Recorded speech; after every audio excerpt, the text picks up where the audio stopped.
Hola, buenos días. Buenas tardes, buenas noches. This is Barb. This is Estela. And welcome to Cafecito. And Crime.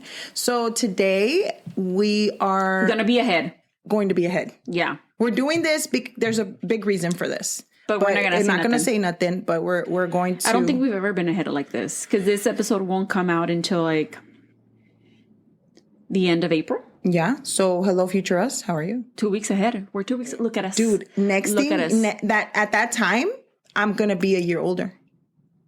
Yeah. That's creepy. Would it? Yeah.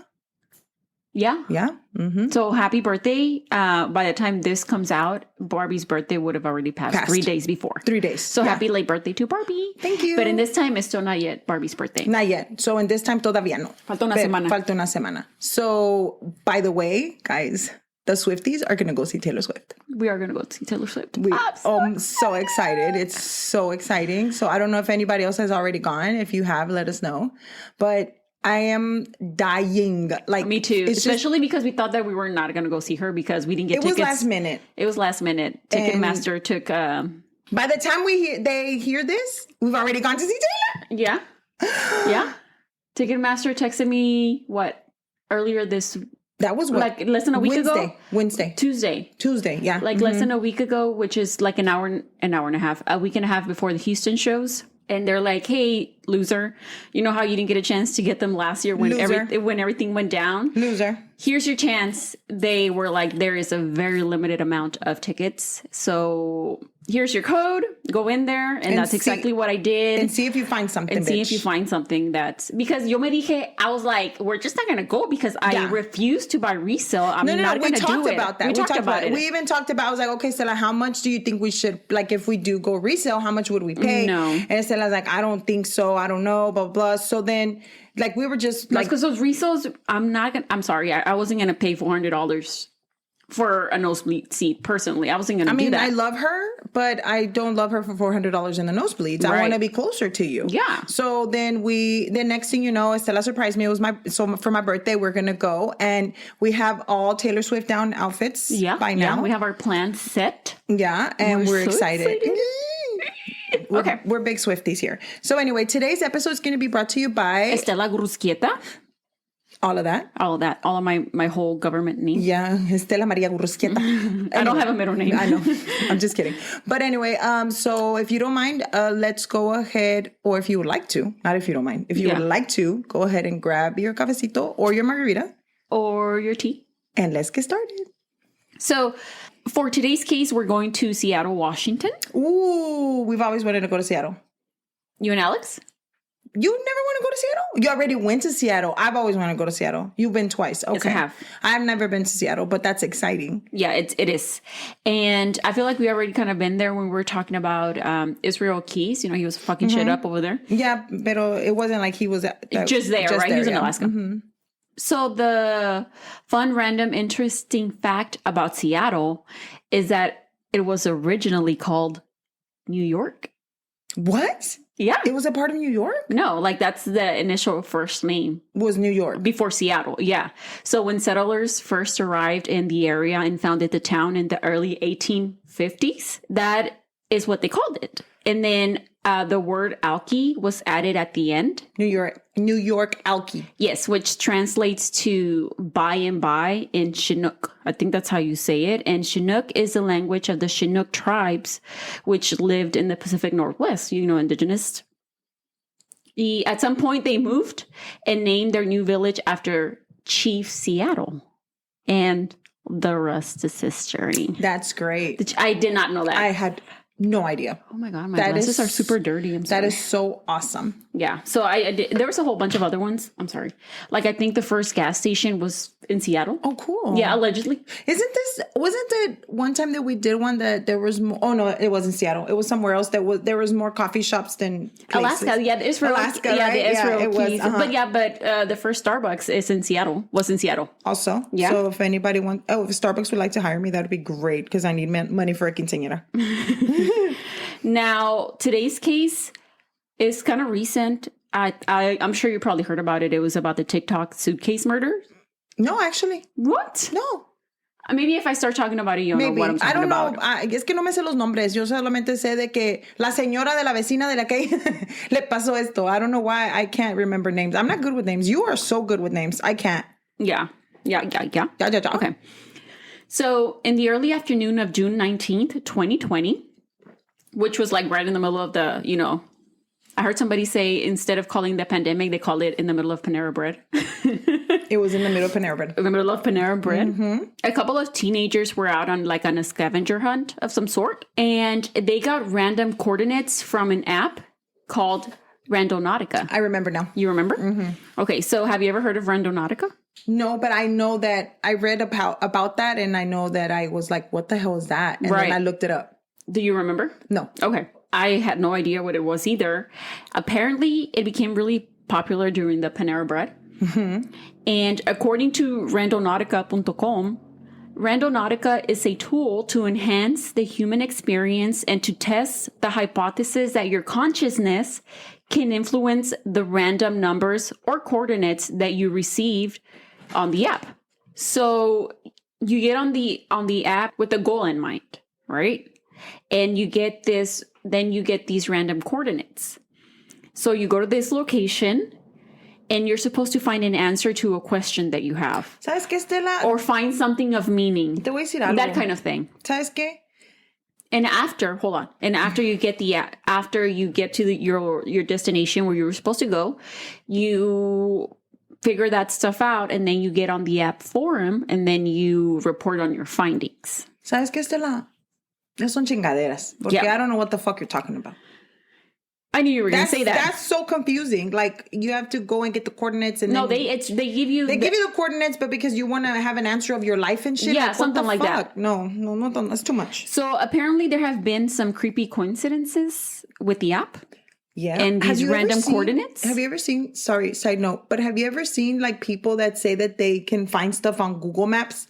Like if they get really close on things and then they're like, oh, there's supposed to be a body here. Oh, yeah. I have you ever seen that or no? I looked at my house. Yeah, but have you ever like... No, like not to fucking find a body or nothing. No, but what I'm saying is like, do you think that's real? Like those are real bodies there or no? It could be. You think so? Yeah. Okay. I don't know. I kind of don't want to believe it, but whatever. So... I read that there was like a whole bunch of creepy like stories of people or that they say that they've gotten with these coordinates. And I could tell some of them were like exaggerated or just to make it creepy for the app. But you could tell which ones were kind of real, which ones were kind of fake, right? So there was this girl that said that she got the random coordinates and she went, right? But it sent her straight to her grandparents' grave. So, okay. Wait a minute. So you're telling me I go on the app, ¿verdad? And the reason I need to figure this out because I'm sure a lot of people don't know about it. So I go on the app. With the goal in mind. With the goal. Like, let's say I'm going to be like, okay, I want to find gold. Yes. And then, but I don't tell nobody my goal. Your intention. You just go on the app and it gives you coordinates. And then you go there and you think you're going to find gold? Gold. Something, not like, I know you're talking about like the value of gold, but maybe you just get there y encuentras una chapeta that's gold color. I would be pissed. No, you didn't. Just make me walk or run or whatever all the way over fucking here. And it's always just in your city, right in your area. That's kind of like Pokemon Go, honestly, to tell you the truth. To tell you the truth, that sounds like Pokemon Go. Yeah. I'm just saying. So, yeah, that's pretty much... And that's what the app is about. And it just kind of like promotes people to go outside. And I guess it was really like during the pandemic when everybody was inside. But that's just pretty much how I understood it. Yeah, kind of like Pokemon Go. Yeah. But with Pokemon Go, you catch them all. Or you try to. No, because I'm Ash Ketchum. Yeah. He won, right? Like the series just ended? Yeah. Yeah. Okay, so these kids get on this app, the teenagers do, and they get these coordinates that led them to Duwamish Head and Alki Beach Pier. Wait, question.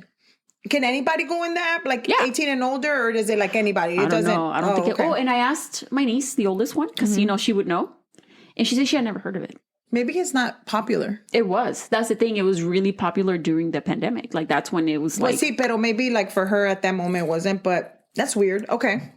I thought she knew because she lives on TikTok, No, but I just think that it's weird that like anybody could just go, like even if it's my son or my daughter. And I don't think that... I don't think they know how to read coordinates. Well, yeah, but I'm just asking if it was like sometimes, if there's something 18 and older contents or something. But even then, like you just pick the date and anybody can do it, I was just thinking. Okay, go ahead. This location is at the northernmost point of West Seattle. Okay. They explored the area, they get there and stuff, which was rocky because it was a beach. So how many people were there? It was like 3 or 4. Three? Okay. Yeah. So they're, like I said, they're exploring the area and then they come across a black suitcase. Okay. And they joke around, saying that hopefully it has money inside of it or something. So they get close to it and they pry it open with some sticks. And inside of it, it's a black plastic bag and it smells just very wretched. Mm-mm. They don't touch it or get any close to because it. Because they knew it was something So awkward. they just decide to call the police. It was like a little bit after 2 p.m. And all of this is on video because they were recording this for TikTok. They were recording it for TikTok. And then they're like, oh, God, it's a body. It's a body. Yeah, which actually it went viral. And I think it was viewed like over 30 million times, like all over the world. Yeah, yeah. So a couple of hours later, when the police arrived, like at 4:30, they checked the suitcase and they confirmed that it was human remains inside. Wow. So the area gets cordoned off as a crime scene and people, were told to leave. And after searching the beach, the police encontró otra black luggage in the water. And it was stuck on some rocks. Mm-hmm. And the zipper was open, but there was nothing inside of it. I just want to say something. Side note. If I get killed and if they tell you I just found her body, it's in a suitcase, I'm pretty sure that's not me because my body would not fit in a suitcase. How big is the suitcase? I'm just saying, let's be honest. No, but there's that's no the thing. way that my body would fit in a suitcase. Like if they tell you, Estela, we're looking for Barb, but we found her in a suitcase, you'll be like, no, that's not her because she does not fit. But what if it's just not all of your body parts? But part of you is. But I'm pretty sure my body parts will not fit in a suitcase. I'm just thinking that's just my mentality, that I'm gonna be fine. I don't think I'm gonna be put in a suitcase. Thank God. Yeah. Yeah. That bag specifically, that suitcase didn't have anything in it. Pero cuando miraron on the water, because that suitcase was on the rocks, they saw a floating black bag. So they got close to the bag, or they managed to pull it towards them. And they saw what it looked like a human torso protruding out.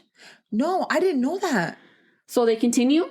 We're like, okay, encontramos esta, there has to be more. Or they searched the area for more and they found a duffel bag which contained what looked like a human foot. Stop. They call the medical examiner. She arrives to the scene, and Dr. Lubin, I think that's how you say her last name, determined that they were remains of a man and a woman. So it was 2 people. 2 people. Okay, get it. The remains were then identified as belonging to 27-year-old Austin Wenner and 35-year-old Jessica Lewis on June 22nd. Mm-hmm. So the thing at the beach with the teenagers, that happened on June 19th.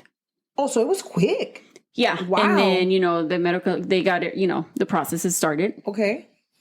So cuando the medical examiner concluded the autopsy 4 days later after that, after the 22nd, she classified their deaths as homicide.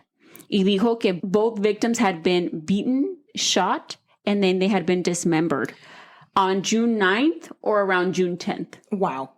All of that. No tenían que hacer todo eso, pero apparently it was necessary. People had time, I guess. They had time, yeah. Well, I guess it was a pandemic.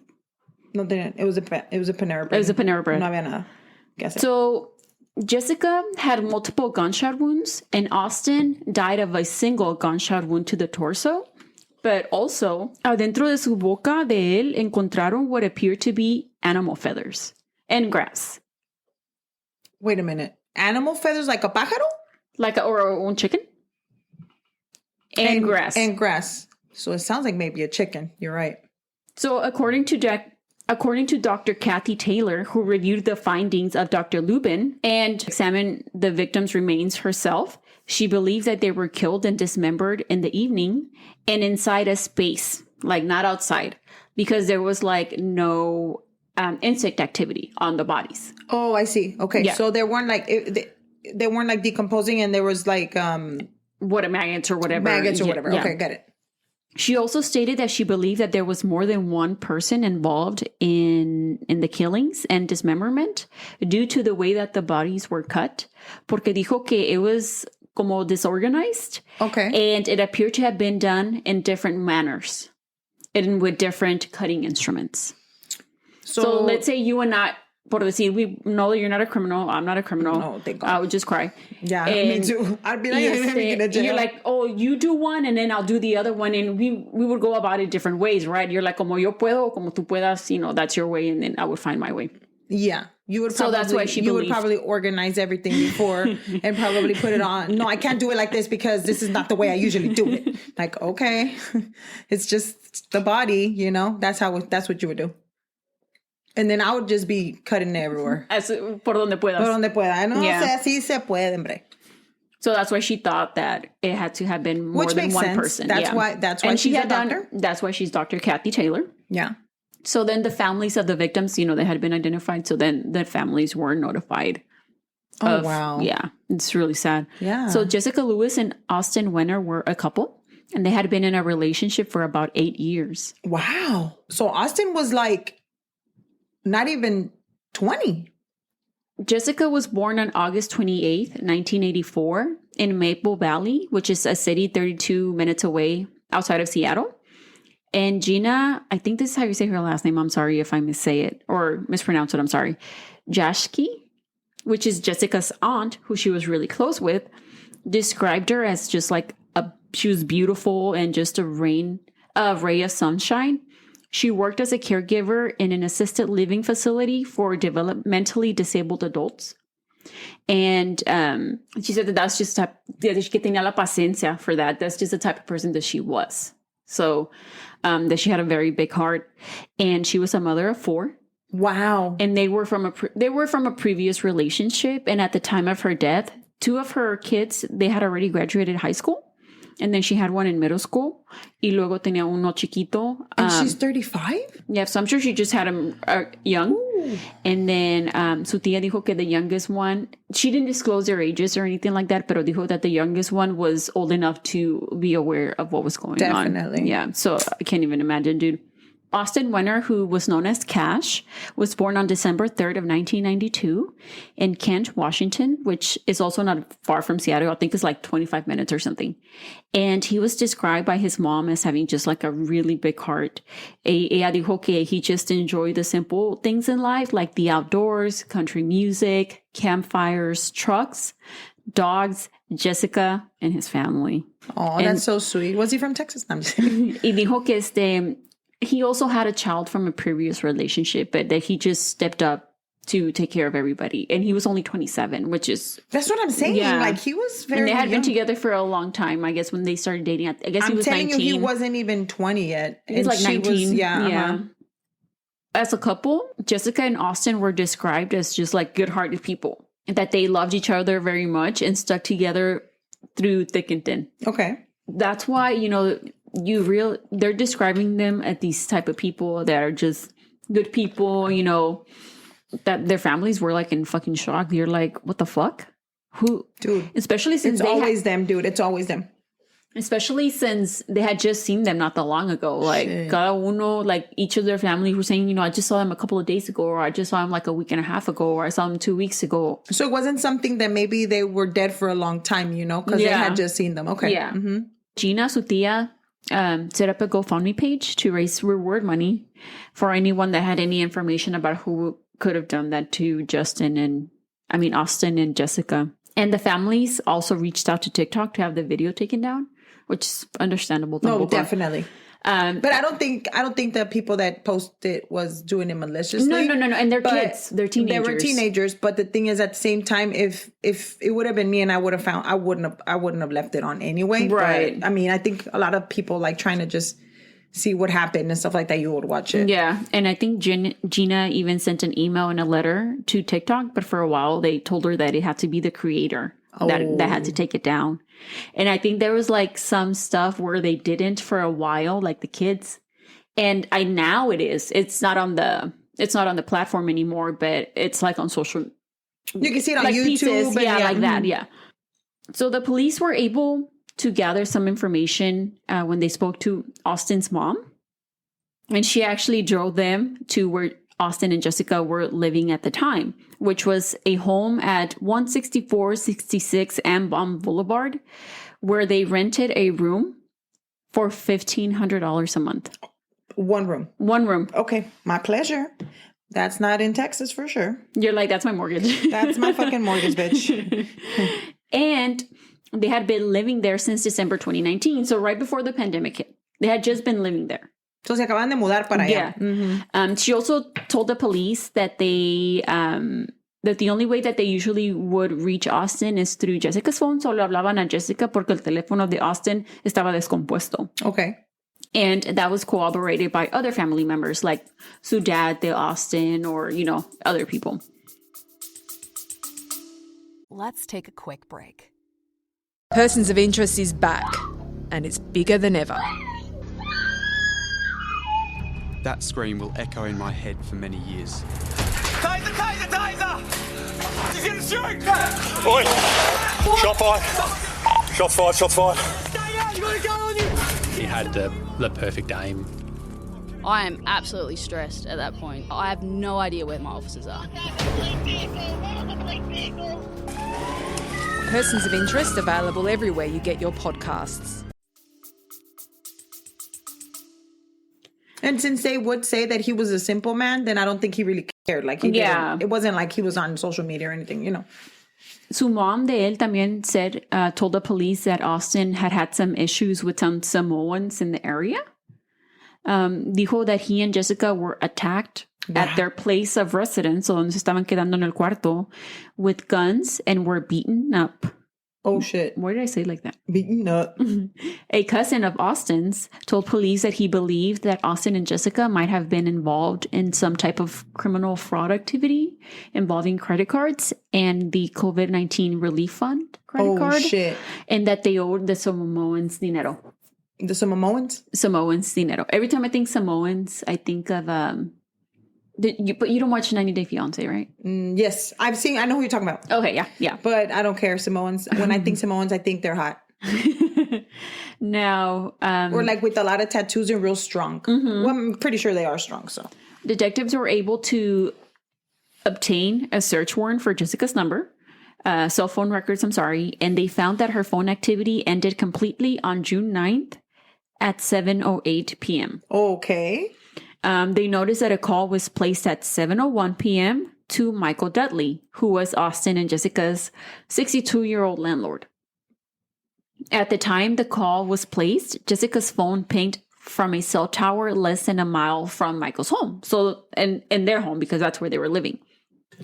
There was another call that was either placed or received on Jessica's phone at 7:08 p.m., which was the last one, right before the phone either died or it was turned off. So during their investigation in the weeks that followed, police would learn that on the evening on June 9th, neighbors heard a man yell, "Please don't do this," and "Just let me leave." Wow. Along with gunshots coming from Michael's home. Mm-hmm. And a call to the police was placed at 7:15 that same night. Pero cuando llegó la policía to the house, todas las luces estaban apagadas and it looked like nobody was home. They knocked y nadie les contestó, so they just fucking left. They didn't even try to like knock again, maybe? Yeah, be like, hello? Is this police? The police. I mean, knock down the door like they do on TV and shit? Yeah, no. It's fueron. I mean, if they were going to do a welfare check and they didn't really check on anything, is it really a welfare check? I don't think so. I don't think so. Okay, just making sure. So another witness came forward stating that on the same evening of June 9th, not long after the police had knocked on Michael's door, she moved into the house. Who? Michael told her, this witness, that the previous tenants were pretty horrible y que they were bringing criminal activity into his home. Oh, shit. And that he believed que lo estaban robando y that que no le estaban pagando la renta. So specifically that day, he said that he had been locked out of his home twice by these quote-unquote terrible tenants, as he was describing them, as he would tell people. So she goes on to say that she remembers that Michael's glasses were broken y que he had scratches on him. Oh, shit. Y que dijo that when she went up to the room donde se iba a quedar y abrió la puerta, there was, quote, heaps of clothing in the middle of the room and that she could see a figure of a person underneath with a bloody hand sticking out of the clothes. Oh, shit. She asked Michael about it, and dijo que she was scared, so she just kind of made like a joke of asking, like there's like a dead person in my room or something like that. Y que, how do you ask that? She said it she said that she just kind of laughed it off, like in a joking manner, and that he did too. But he told her, quote, "Let me just put it this way. His gun misfired and mine didn't." Oh, shit. Yo me cago en mis pantalones. No, yo ya le hubiera dicho muchas gracias, señor, por su asistencia, but I'm not moving here. I'll be like, you can have your house. You can have your room. Thank you very much. Adios. For $1,500? Girl.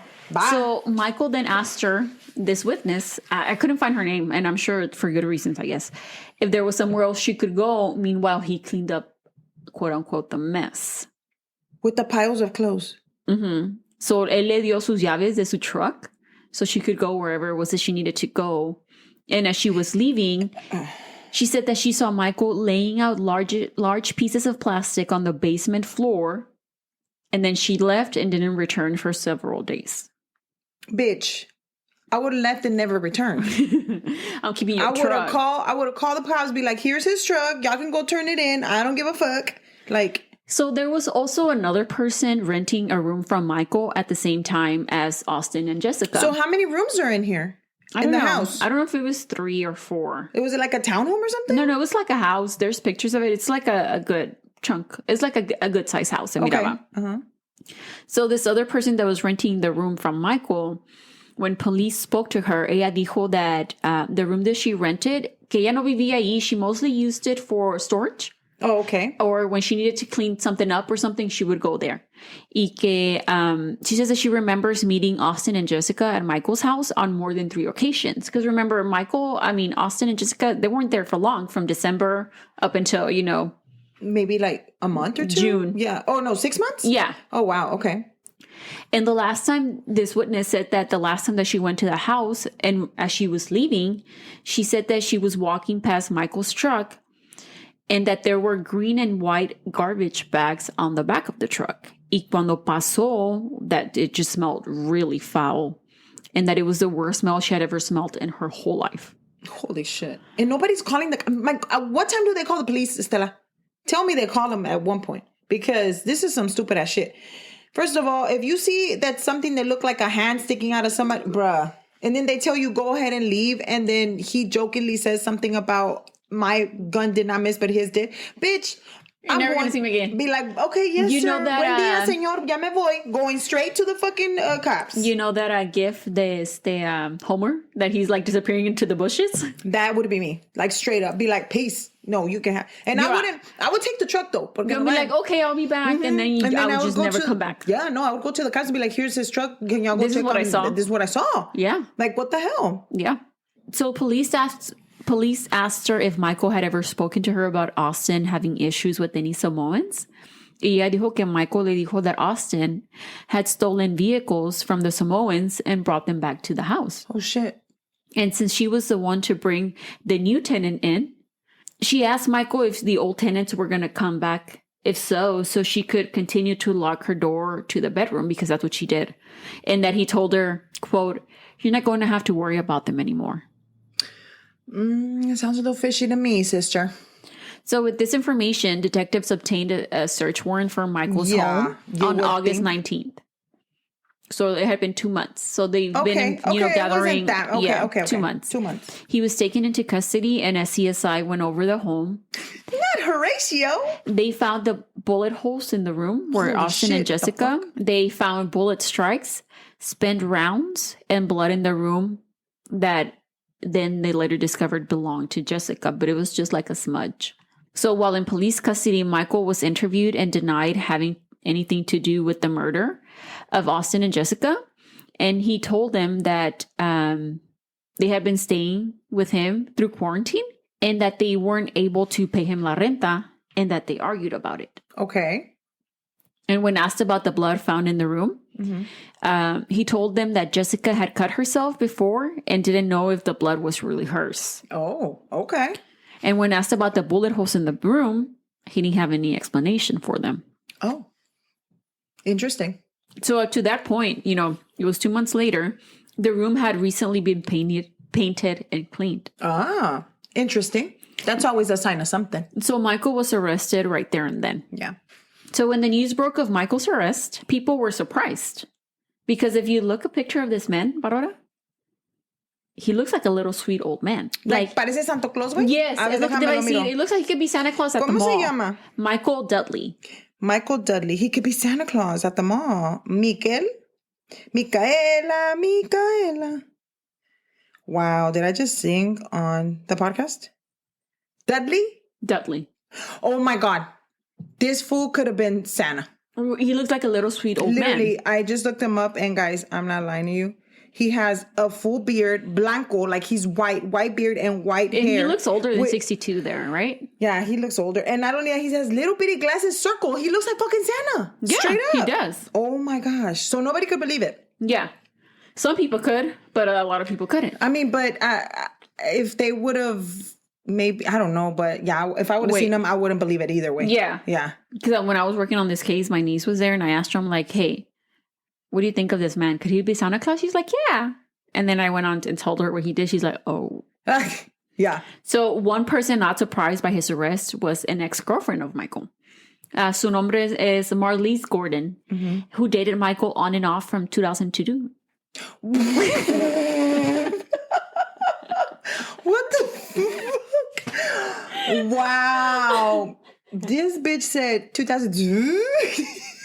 It was at the remix, bitch? This bitch remixed this bitch. I wanted to say 2 and then I wanted to breathe in air. And I go to 2. This bitch remixed the damn 2002. 2002. So she dated Michael on and off from 2002 to 2016. That's a while, dude. When she spoke to the news outlets, she stated that he was abusive towards her during their relationship and he was arrested in 2016 on charges of assault towards Marlise. It just seems like whenever the girl was asking him questions, como que le valía madre. Like he didn't care. Like, but how do you say, it was both tenants, La Nueva and then the other one that was just renting the room for storage? How do you say that to them? Like, go ahead and go. I need to clean up the mess. Their gun misfired, but mine didn't. Like, no. Or you're not going to have to worry about them anymore. What? Yeah, no, that's not right. That's what I'm saying. Like, he was just nonchalantly saying these things. But I wonder if it's okay, because we can say, why don't you just go to the police if somebody told you that? But when you're in that situation, does it run through your mind? I mean, for us now it does, right? But in that moment, do you think was that really a body? Or you're like, that can't be what I'm thinking, right? There's no fucking way. But if you feel some sort of way, like me personally, if I don't feel right, I'm gonna go tell somebody. Like if I feel like it's not. But you're gonna tell somebody. Or you're gonna tell. Is this somebody? The police? No, the somebody's gonna be you. Yeah. Because I'm gonna be like, or my sister. Yeah. And I'm gonna be like, hey, motherfuckers, this happened. What do you think? And then I know what Vanessa's gonna say. Write an email and call the cops. Yeah. And then you're going to be like, I wouldn't say nothing. Just keep it to yourself. And then later on, I'll be like, maybe you should. And then I think our minds always be like, there's no way this is happening to me right now, right? Like, there's no way I'm in this fucking situation. I mean, honestly, como a mí todo me pasa, in the words of my dad, soy Bárbara Tragedias. So, a mí todo me pasa. So, if I were to walk in and somebody, I would be like, ¿Qué más me va a pasar? Yeah, go ahead. Now, I mean, it's a fucking body. Now, it's after, that we have done this, if somebody says, hey, say something in that manner or towards that manner, I'll be like, I'm calling 911. Yeah. Hello. I don't give a fuck what you could be like, even be thinking que había un hair right there and I would be like calling 911. That's somebody else's DNA. Yep. Mm-hmm. So other things came to light after Michael's arrest, and one of them being a sexual assault restraining order filed against him. What the fuck? By his daughter. No! In June of 2018. So trigger warning, if something that you don't want to hear, if you just want to skip forward, do, because it's going to be bad. Sorry, Barbie, you can't leave because you're here with me. I really don't give a shit. Not that you don't give a shit. No, I don't care. I wouldn't. It's fine. So the court document stated that his daughter accused Michael of sexually assaulting her from the age of 10 until the age of 18. Oh my gosh. And she stated that he drugged and raped her. Oh, wow. And that he forced her to share a bed with him from the age of 10. And he would make her watch him masturbate while he watched porn. Electric chair. You know what I'm thinking, right? Electric chair. No, you know what I'm thinking, right? Where the fuck is her mom? She died. No, stop lying. Oh, I don't know. Bitch! No, I don't know if she's. I don't think nothing ever, any research I ever mean, said. where's her mom? I guess she wasn't in the picture. I don't know what to tell you. What the fuck? This Yeah. bastard, dude. What the hell? Pinche marrano desgraciado. How could he do that to his daughter? There's sickles out there. No, dude. Like, I can't believe it. But I want to know is where the hell is her mom? Because she needs to go to the electric chair too. But why the fuck was she letting that happen? We don't know that. We don't know anything about the mom. I don't care. It still doesn't happen. You don't know if she's in the picture or not. Yeah, you're right. But still, I can't believe that. Oh my God. He needs to go. Please tell me he goes to jail for a long time. She went on to also state that she didn't feel safe in her home. Yeah, I wouldn't either. Or even if she left it when she would go to work. And she said that Michael would frequently take out his gun and like threaten to use it and stuff. Oh my God, pobrecita. Then the most fucked up thing happened after she filed the sexual assault restraining order. The court rejected it. Oh, no, girl. No, ma'am. Mm-mm. Stating that the allegation and relationship of the party did not meet the definitions in a sexual assault petition. What? They fell under domestic violence. What? What does that have to do with anything? Oh my God. Isn't a restraining order a restraining order? Seattle needs an ass whooping. Seattle, not Seattle itself, but Seattle. The state? Washington State, I guess, because it's Washington. Are you fucking kidding me right now? So then what happened? Nothing. Oh my God, this poor girl. You imagine, like, she doesn't feel safe at home. She doesn't feel safe anywhere because these fucking cops don't believe her, apparently. And it doesn't matter if it was domestic violence. You're the fucking police, bro. I always thought a restraining order was a restraining order. I guess not. I guess it depends on the state. Oh, wow. Yeah, we need to look that up because that's not okay. Yeah. But I've heard a lot of, I don't know personally because I've never had a restraining order against me or had to have one, but I've heard that it's really hard to get a restraining order. So a lot of ladies that are, in domestic violence situations, they rather not do it because it takes a lot for them to get that. And I don't understand why, honestly. I don't understand why. Yeah. Because if this woman is telling you he's beating me, he's doing this. She's not even a woman. She's a young girl. A girl, and he's doing these things and they don't even. So I'm not sure if she like got away as soon as she could. And then he was still like keep an eye on her because she said that she just didn't feel safe in her own home or like if she left to go to work. So I don't know if she was just elsewhere because ya no estaba viviendo con él by this point, right? Pinche marrano desgraciado, bro. Oh my God. After learning the order protection, because Michael got arrested and all of this started coming out like the day after or in the next couple of days, Yeah. So after it came out that his own daughter had that sexual restraining order request out on him. Gina, which is la tía de Jessica, went on to say that she didn't doubt it for a moment. Oh, wow. And that Jessica had previously mentioned to her that Michael was, quote, a sicko. That he would mess with Austin and Jessica's car so it wouldn't work, so they couldn't leave. Wow. Yeah. Y que también one time when he had a disagreement with an electrician that was doing work in su casa de él, he told the guy to leave his home, pero no lo dejaba irse. What? And threatened him with a gun and stuff. This Anna is crazy. So, and another trigger warning here real quick. We're going to talk about animal abuse. Don't tell me. Oh, no, not the dog. So skip ahead if you don't want to listen. Not the dog. Jessica also told Gina, because remember I told you they were really close, said that he once beat a dog with a hammer because it got one of his chickens. Chickens. What was found inside Austin's mouth? Chicken feathers. Or feathers. And grass. Grass. Wow. And he left the corpse outside his house for like 3 days. Del perro, pobrecito. And she went to say that that's why Austin and Jessica were still there, porque le tenían miedo. Because if you would try to leave, no te dejaba, even though he was fucking telling you to leave. What the hell, dude? Fucking sicko. También Michael would also put trackers on people's cars. Stop. What the hell's wrong with this man and nobody caught him? I don't get this. Like, please tell me. What the fuck? This is crazy. And those were just some of the heavier things that, came out during after Michael was arrested, I guess you can say. But Michael's criminal history also included a felony conviction in 1996 for VUCSA, which are charges that include possession, distribution, and or manufacture of controlled substances. He was making crack? I don't know what he was doing. Also taking a vehicle for temporary use in 1995. And he also had a conviction for vehicle theft in 1996 and a DUI conviction in Oregon in 1977. So he's been around. So he was escalating his little shit. Dude, I can't believe this. I cannot believe this. So when did they finally find him guilty? Michael was charged with 2 counts of second-degree murder on September 8th, and his bail was set at $5 million. Okay. Which they shouldn't even have set a bail, but whatever. At a bail hearing, Michael's defense attorney requested to have the bail reduced to $500,000. Why? So he could post bond. No. And then he could be placed under electronic home detention. No.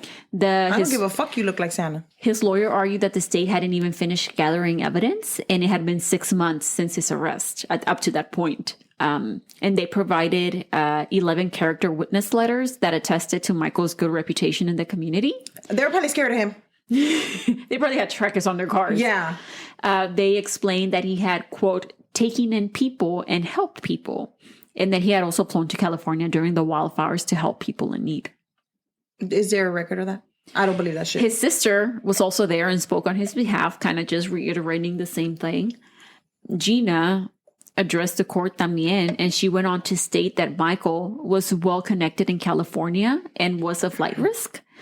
Not only that, but based on because if he's saying he went to California. Yeah, and tenía familia in California. Oh, and okay. they had like connections. Like connections in the mafia and shit? Not tampoco. But they just had money, I guess you could say. Oh, okay, I get it. Which is all the connections you need. I mean, what else do you need? You don't even need to call it connections. I just need to say they had money. That's it. Y también, she said that not only based on the severity of the crimes, the families of the victims were afraid because they were scared that if he got out, trackers on them. If he got out, like maybe he could send people to intimidate them or like witnesses and stuff. So she asked the court to not allow Michael Dudley to be released by having his bail reduced. Yeah. And don't tell me they let him go because I'm pissed. So the judge denied the defense's request for a reduction of bail, and Michael Dudley was to remain in custody. Good. Michael's trial began in 2022, I believe. Oh, just not too long ago. Yeah. Okay. Because remember during COVID, todo estaba like atrasado. And the prosecution presented more than 20 facts that could not just be a quinky dink in the trial. And among those facts were, 1, Jessica's phone records that show that his phone number was one of the last ones to call her or she call him. I just looked them up. Dude, this kid looks so young. 27 is young. Wow. I feel so bad for them. Literally, he looks like, I don't know, like in his teens. He had like a baby face. He did. He actually has a really, really... Oh my God, this is so horrible. I can't believe it. Go ahead. Also, Michael's own phone records showed that his phone pinged near Alki Beach Pier on June 18th, which was the day before the teenagers found the suitcase on June 19th. Okay, that makes sense. The neighbor's testimony, in which they stated that they heard gunshots and a voice pleading not to do it or to let them leave. Also, the testimony of the witness that moved in on the same fucking day on June 9th and saw the bloody hands sticking out of the heaps of clothing in the room. ¿Qué más vergas quieren? Like, what the fuck? The bullet holes in the room también. Yeah. The defense went on to argue that the prosecution's case was all circumstantial, which it was. Yeah, I guess. They never found the gun, and they didn't have any information on where the bodies could have been dismembered or where they were dismembered. It was unlikely that it was Michael's home, since there was only as much of blood found in the room that Austin and Jessica were staying in, and there was no other blood found in the home at all whatsoever. And they brought in like cadaver dogs and all of that, and ya no encontraron nada más. Which, but one of the people said that they had seen bags in the back of his truck. Right. So then that means that he might have transported them, right? But they were already dismembered by that point. You think so? Because you just can fit a whole human body. I mean, I don't know. I'm just saying. And me. And if, let's say, you know, they were dismembered in his house, where was the blood? Yeah. I mean, you would think that there would be more than as much of blood and only in one room, right? But to this, the prosecution argued that Michael had months to clean up his home because remember, the warrant wasn't like until August. And he, you know, the time he probably deep cleaned that shit like bad. Right. Did anybody see him cleaning or anything? The defense also went on to say that Michael was old and dismembering bodies was not something that he could have pulled off, essentially. That's bullshit. That is some fucking bullshit right there. The trial lasted 2 months, and the jury deliberated for a day and a half. Michael Dudley was found guilty of the second-degree murders of Austin Wenner and Jessica Lewis, and he was actually sentenced earlier this year, if I'm not mistaken, to over 46 years in prison. Yep. So he's 65, so he's pretty much going to die in prison. I mean, you never know. What if he doesn't? Because he's too old to cut up people, so apparently. Now, while the families were happy to get some justice for Jessica and Austin, one thing that still causes the Wenner family pain is that not all of Austin's remains were recovered. Do you think he threw him in the like beach or something? I don't know. Oh my gosh. And they believe that he was algo pasó. I mean, de por sí, based on what Jessica was telling Gina, he was fucking weird from the get-go. Yeah. Doing all that shit, you know, irse and stuff like that. So they were scared of him, dude. So they obviously had an argument porque they couldn't pay him rent. Yeah, because he said they couldn't pay him rent, right? Yeah, yeah. But they never, I mean, he never said what actually happened. Right. So we never know what he did to the body or anything like that. Like what he do to the rest of the body or, you know. But they think that was the motive. Like, se agarraron, Okay. they fought or they had an argument. And then there were multiple gunshots, but they don't know where the guns are. Right. They never found a gun. Oh, okay. But I guess the state's case was a strong one based on everything that they had because they found him guilty. But it's just like, how do you escalate? I mean, obviously he escalated. Of course. Pero, you think you just gonna fight? Do you think there was somebody that helped him dismember the bodies? Yeah, because there had to be someone else. And he's well connected. I mean, not only that, but that's the thing. Like, he could have paid somebody to do it, or he could have been like, here, y'all need to dismember this or something like that. I don't know. What was the connection with the Samoans? Like, I don't get it. No, Austin was just doing stuff allegedly that he wasn't supposed to be doing. With the Samoans? With the Samoans. And they went to the house donde vivía with Michael to ask for their money. Well, I mean, he obviously didn't have it if he didn't even have his rent money. Right. Dang, man. That's some crazy stuff right there. So that's the case of the deaths of Austin Wenner and Jessica Lewis, also known as the TikTok suitcase murder. Wow. Isn't that crazy? Crazy. That was crazy. So thank you, sister, for bringing us that story. We appreciate that. So, yeah, that's where we're at. That's some crazy shit. Like, now my mind is like, okay, where do you go? What do you do? But that's crazy. Isn't it crazy that that app told these kids these random coordinates and that's exactly what they found? Yeah. Yeah. I mean, maybe we should look it up. Maybe I'll go find gold. No, I don't want it. I don't Una want to do chapeta. that. Ay, amiga, ándale. No. Okay, pues. All right. Well, thank you so much for listening. Thank you, everybody, for your support. We appreciate it. We have a little bit of more followers on Instagram, and we appreciate every single one of you. If you would like to send us a DM or follow us on Instagram, you can do that at Cafecito and Crime Pod, or you can send us an email to cafecitoandcrimepod@gmail.com. Thank you so much for everybody's support once again, and I hope you have a wonderful night, day, whatever it is that you are doing. Y que esté bien caliente el café. O frío. O frío. Y'all have a wonderful, wonderful rest of your day, evening. Bye.